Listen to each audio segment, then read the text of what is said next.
दोस्तों, अगर आप फाइनेंस में इंटरेस्ट रखते हैं तो कैरियर बिट के ऑफिशियल फाइनेंशियल यूट्यूब चैनल फिनोबिट, जिसका लिंक आपको इस वीडियो के डिस्क्रिप्शन में दिया गया है, मेक श्योर कि इस वीडियो को पॉज करते हुए डिस्क्रिप्शन के लिंक से आप चैनल को जरूर सब्सक्राइब कर लेंगे।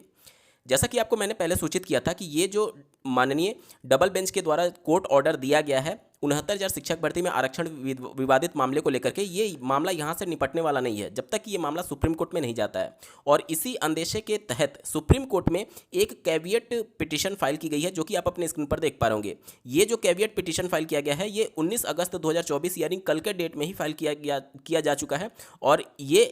किस एडवोकेट के द्वारा किया गया है तो आप स्क्रीन पर देख पा रहे होंगे, श्री मनदीप काल्ला जी के द्वारा किया गया है। अगर आपको याद हो तो एमपी बीएड वर्सेज डीएलएड मामले में, छत्तीसगढ़ मामले में, इसके अलावा सुप्रीम कोर्ट में जब ये मामला चल रहा था, सब में श्री मनदीप काल्ला जी का नाम था, जो कि बीटीसी की तरफ से अपना पक्ष रख रहे थे। और ये जो कैविएट फाइल किया गया है, ये आप अपने स्क्रीन पर देख पा रहे होंगे, caveat petition in the intended special leave petition against the common final order and judgment dated 13/8/2024 in SLP number this and this batch pass by honourable high court of judiciary at Allahabad Lucknow bench. तो double bench के द्वारा जो judgement दिया गया है 13 अगस्त 2024 को, उसी में ये कैविएट फाइल किया गया ऑनरेबल सुप्रीम कोर्ट में। अब ये कैविएट का मतलब क्या होता है, ध्यान से सुनिएगा। अगर इस मैटर पर राज्य सरकार या फिर इससे संबंधित कोई भी पक्ष सुप्रीम कोर्ट जाता है, तो यहाँ पर ये जो केस फाइल करने वाले हैं श्री हिमांशु चौधरी जी, इनके भी पक्ष को सुने जाने के लिए इनके एडवोकेट को आमंत्रित किया जाएगा सुप्रीम कोर्ट में। कैविएट का मतलब ये होता है कि अगर ये मैटर सुप्रीम कोर्ट में जाता है तो सुप्रीम कोर्ट बिना इनके पक्ष को सुने हुए कोई भी डिसीजन नहीं देगी। और निश्चित तौर पर ये मामला सुप्रीम कोर्ट में जाना तय है, और उसी के अंदेशे के तहत लगातार कैविएट फाइल हो रहे हैं सुप्रीम कोर्ट में। उत्तर प्रदेश की 69,000 शिक्षक भर्ती का मामला इतना ज़्यादा हाईलाइट हो चुका है कि अब इस पर बैंक भी एक्शन लेना शुरू कर चुके हैं। 17 अगस्त 2024 को एक पत्र लिखा गया है, आप स्क्रीन पर देख पा रहे होंगे। ये Banda district cooperative bank limited के द्वारा पत्र लिखा गया है, और इनके द्वारा सभी जो शाखा प्रबंधक हैं यानी कि ब्रांच मैनेजर हैं इस बैंक से रिलेटेड, उनको ये पत्र में कहा गया है कि माननीय कोर्ट के आदेश के क्रम में जो समाचार पत्र में प्रकाशित हुआ था 69,000 शिक्षकों के संदर्भ में, यहाँ पर बैंक्स को भी कहीं ना कहीं ये डाउट है कि जो पद यहाँ पर सृजित किए जाएंगे उतने कैंडिडेट को यहाँ पर निकाला जाएगा। और इसी के दृष्टिगत जो ऑलरेडी 69,000 में चयनित जो लोन ले रखे हैं, उनसे लोन रिकवर करने के लिए और साथ ही साथ नया लोन ना देने के लिए ये पत्र लिखा गया है। आप स्क्रीन पर देख पा रहे होंगे, देखिए, ऐसे शिक्षकों के खाता का स्वयं परीक्षण कर तथा सूची तैयार कर बैंक की धन की सुरक्षा को दृष्टिगत रखते हुए ससमय वसूली की प्रभावी कार्रवाई कर समस्त ऋण की ब्याज सहित 100% वसूली करना सुनिश्चित करें, तथा जब तक स्थिति स्पष्ट ना हो जाए तब तक उपरोक्त शिक्षकों को ओडी लिमिट यानी ओवर ड्राफ्ट लिमिट, ऋण, पर्सनल लोन आदि का कोई ऋण भुगतान ना किया जाए। तो सीधे तौर पर बैंक्स ने भी अब ऐसे शिक्षकों पर कोई भी लोन देने के लिए या फिर अगर पहले से लोन दिया गया तो उसको रिकवर करने के लिए अपने सभी ब्रांच मैनेजर्स को पत्र लिख चुकी है। हालांकि जब मैं ये वीडियो शूट कर रहा था, उसी के बीच में जो बांदा डिस्ट्रिक्ट कोऑपरेटिव बैंक है उनके द्वारा आज एक नोटिस जारी किया गया है, जो कि पहले इनके द्वारा जो सभी ब्रांच मैनेजर थे जिनके संदर्भ में 69,000 शिक्षक भर्ती के लिए लिस्ट तैयार करने की बात की गई थी, और उनको एक तरीके से नया लोन ना देने और जो पुराने लोन दिए गए हैं उनको रिकवरी करने की बात की गई थी, उस पत्र को ये नल एंड वाइड घोषित कर चुके हैं। इसका मतलब ये हो गया कि उस पत्र की वैधता नहीं है, और जो वो आदेश था वो अग्रिम आदेशों तक के लिए उसका अनुपालन ना करके तत्काल निरस्त किया जाने के संदर्भ में ये पत्र लिखा गया है। तो निश्चित तौर पर ये उनके ऊपर दबाव बना होगा, उन 69,000 में चयनित कैंडिडेट्स के द्वारा, और सरकार के द्वारा भी दबाव जरूर बना होगा कि अभी कोई अंतिम फैसला नहीं आया है, तो इस प्रकार से आप अभी लिस्ट तैयार करना शुरू नहीं कर सकते। तो इस वजह से कहीं ना कहीं बैंक भी दबाव में थी, और उनके द्वारा वो पहला वाला जो लेटर था उसको तत्काल प्रभाव से निरस्त किया जा चुका है। यूपीएससी के द्वारा जो 45 पदों पर लेटरल एंट्री के माध्यम से नौकरशाही के उच्च पदों पर भर्ती के संदर्भ में विज्ञापन निकाला गया था, यानी बिना परीक्षा के डायरेक्टली उनको हायर किया जा रहा था, उसको लेकर के अब जिस प्रकार से सामाजिक और राजनीतिक दबाव सरकार के ऊपर पड़ा है, तो सरकार ने इस फैसले को वापस ले लिया है। आप अपने स्क्रीन पर देख पा रहे होंगे, नौकरशाही में लेटरल एंट्री वाली भर्ती रद्द, आरक्षण पर विवाद के बाद मोदी सरकार पीछे हटी। तो इस समय हालत यह है, चाहे राज्य सरकार हो या फिर केंद्र सरकार हो, इनका परसेप्शन लोगों के बीच में ऐसा बन चुका है कि ये सरकार कहीं ना कहीं आरक्षण विरोधी है, और दलित और पिछड़ों के आरक्षण को लेकर के कहीं ना कहीं जो विपक्षी पार्टियां हैं वो हावी हो रही हैं अब राज्य की सरकार पर और केंद्र की सरकार पर। जिसका लॉन्ग टर्म में काफ़ी बड़ा नुकसान उठाना पड़ सकता है इन राज्य और केंद्र में जो जिस पार्टी की सरकार है उनको आने वाले चुनाव में कहीं ना कहीं इसका खामियाजा भुगतना पड़ सकता है। लोकसभा चुनाव में जिस प्रकार से दावे किए जा रहे थे उस प्रकार से रिजल्ट ना मिलना कहीं ना कहीं इस ओर इशारा करता है कि 2027 का जो विधानसभा चुनाव उत्तर प्रदेश में होगा वो इन सभी मुद्दों को लेकर के कहीं ना कहीं राज्य सरकार के लिए बड़ी चुनौती बन सकती है। यूनियन पब्लिक सर्विस कमीशन यानी यूपीएससी के द्वारा ये कैंसिलेशन नोटिस आप अपने स्क्रीन पर भी देख पा रहे होंगे। बढ़ते हैं अब आगे की तरफ। जैसा कि आपको ज्ञात होगा 69,000 से संबंधित दोनों प्रतिनिधि मंडल आज एससीईआरटी कार्यालय पर जो डीजी महोदय हैं उनसे उनकी मुलाकात हुई है। दोनों का रिप्रेजेंटेटिव ग्रुप आज वहां पर उपस्थित था। मैडम के द्वारा दोनों रिप्रेजेंटेटिव्स को बुलाया गया क्योंकि वहां पर भारी संख्या में अभ्यर्थी धरना प्रदर्शन कर रहे थे। हालांकि जो पहले से चयनित हैं और जो इस फैसले के बाद से बाहर जाने का उन पर खतरा आ चुका है वो अभी धरना शुरू नहीं किए हैं। अभी सिर्फ और सिर्फ अचयनित जो कि आरक्षण विसंगति से प्रभावित हैं वो धरना शुरू कर चुके हैं और आज के डेट में, और जो चयनित हैं उन्होंने 22 अगस्त 2024 से धरना प्रदर्शन की तिथि की घोषणा कर दी है। हालांकि जो दोनों टीम मिलने गई थी वो काफ़ी संतुष्ट नहीं देखने को मिले हैं जो पहले से चयनित हैं। उनका कहना यह था कि डीजी महोदया के द्वारा ये कहा गया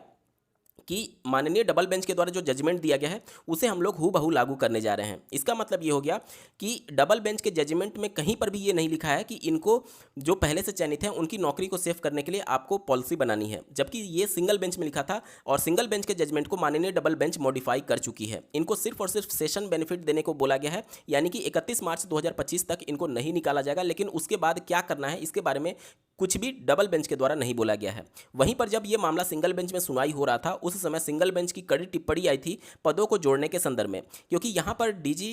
मैम के द्वारा ये बोला तो जा रहा है कि हम जो आरक्षण विसंगति है इसको लेकर के बहुत जल्द रोड मैप तैयार करने जा रहे हैं और सबको नियुक्ति मिलेगी जो भी नई लिस्ट में जारी होगा, और जो पहले से अपॉइंटेड कैंडिडेट हैं उनके हितों की रक्षा करने के लिए भी यहाँ पर पॉलिसी बनाई जाएगी। लेकिन ये कैसे होगा, कब होगा और क्या इसके तहत रोड मैप होगा, इसको लेकर के राज्य सरकार और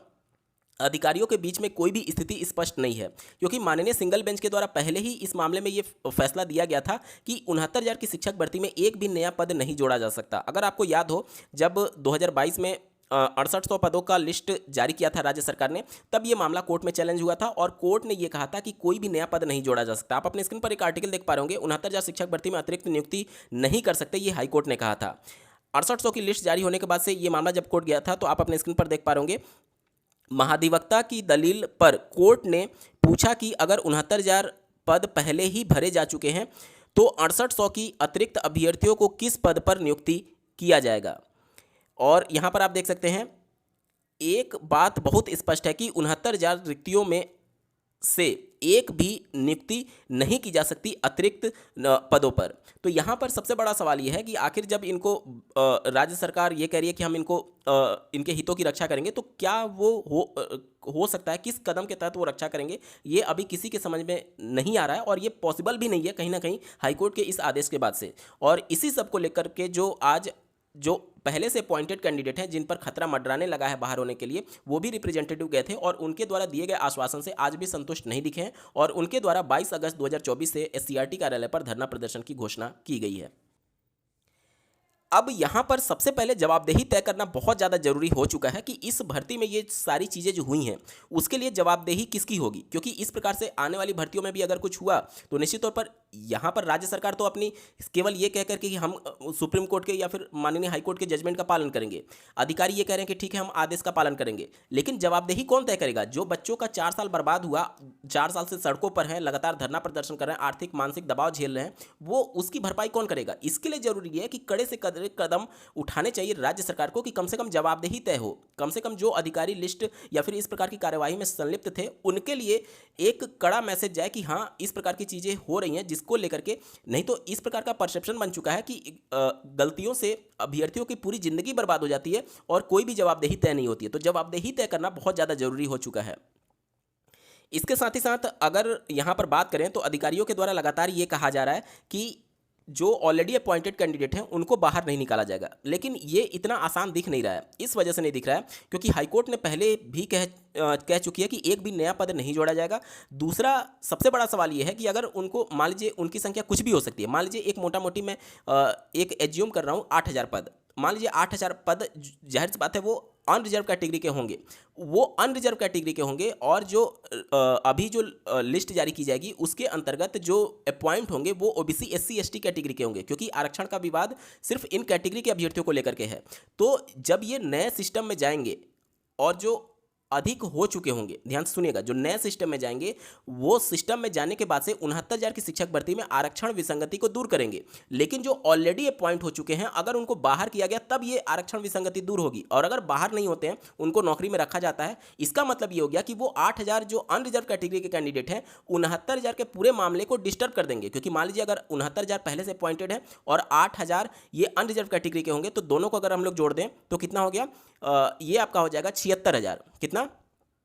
76,000 हो जाएगा। और 76,000 के पोस्ट के हिसाब से अगर आप देखेंगे तो 8,000 पद जो कि एक्स्ट्रा हो रहे हैं, ये एज्यूम मैं कर रहा हूं, जो कि एक्स्ट्रा हो रहे हैं, जो कि ऑलरेडी अपॉइंटेड हैं और जनरल कैटेगरी से हैं, वो पूरे आरक्षण के विसंगति को फिर से सॉल्व नहीं होने देंगे। तो यहां पर सवाल ये आता है कि अगर 8,000 उन बच्चों को बचाना है तो आरक्षण विसंगति को दूर करने के लिए आपको 8,000 और पद जोड़ना पड़ेगा, क्योंकि जितने पद आप जोड़ेंगे उतने पद पर आपको रिजर्वेशन की पूरी पॉलिसी को अप्लाई करना होगा, नहीं तो ये मामला कोर्ट में फंसता ही रहेगा हमेशा के लिए। क्योंकि 8,000 पद जो आप देख रहे हैं वो केवल और केवल जनरल कैंडिडेट